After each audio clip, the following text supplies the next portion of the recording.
আমাদের ভাই আমাদেরকে দেখিয়ে গিয়েছেন জাতির মুক্তির জন্য আমাদেরকে হইতে হবে দক্ষ। তো তারই সেই যে ইম্প্যাক্ট তিনি রেখেছেন, এটা একটা অন্যতম গুরুত্বপূর্ণ দিক হচ্ছে তিনি আসলে আমাদেরকে পথ দেখিয়ে গিয়েছেন কীভাবে লড়াইটা চালিয়ে যেতে হবে। যে আজাদের লড়াই আমরা মনে প্রাণ ধারণ করি, সবসময় বলি আমরা যে ভারতীয় আধিপত্যবাদের বিরুদ্ধে আমাদের লড়াই, সেই লড়াইটা আমরা কীভাবে করব সেই পথ আমাদের ভাই আমাদের দেখিয়ে গিয়েছেন।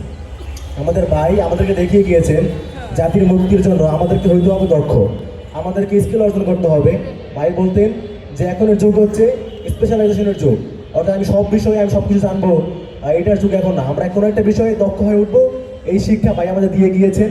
তো সেই জায়গা থেকে ভাই যে আমাদেরকে বলে স্কিল অর্জন করার জন্য তার ধারাবাহিকতায় বাংলাদেশ তরুণ কমলেগের ফোরাম এবং হচ্ছে ডাকসুর উদ্যোগে আজকের যে বইমেলা আয়োজিত হয়েছে, এই জন্য আমি আয়োজিত ধন্যবাদ জানাচ্ছি যে আমাদের আসলে জাতির মুক্তির জন্য হাতে পেয়ে দেখানো পথ অনুসারে স্কিলফুল হওয়ার বিকল্প নাই। সেই স্কিল অর্জন করার যে ধারাবাহিকতা এবং হচ্ছে ভারতীয় আধিপত্যবাদের বিরুদ্ধে আমাদের যে লড়াই করার তীব্র মানসিকতা, সেই মানসিকতা আজীবন জারি থাকবে। এই আশাবাদ ব্যক্ত রেখে এবং হচ্ছে আমাদের হাদির ভাইয়ের যে সর্বশ্রেষ্ঠ ওসিয়ত যে আমি মারা গেলে বিচারটুকু কইলেন, সেই বিচারটুকু পাওয়ার প্রত্যাশা ব্যক্ত রেখে আমি আমার সবটুকু শেষ করছি। ধন্যবাদ সবাইকে। আসসালামু আলাইকুম।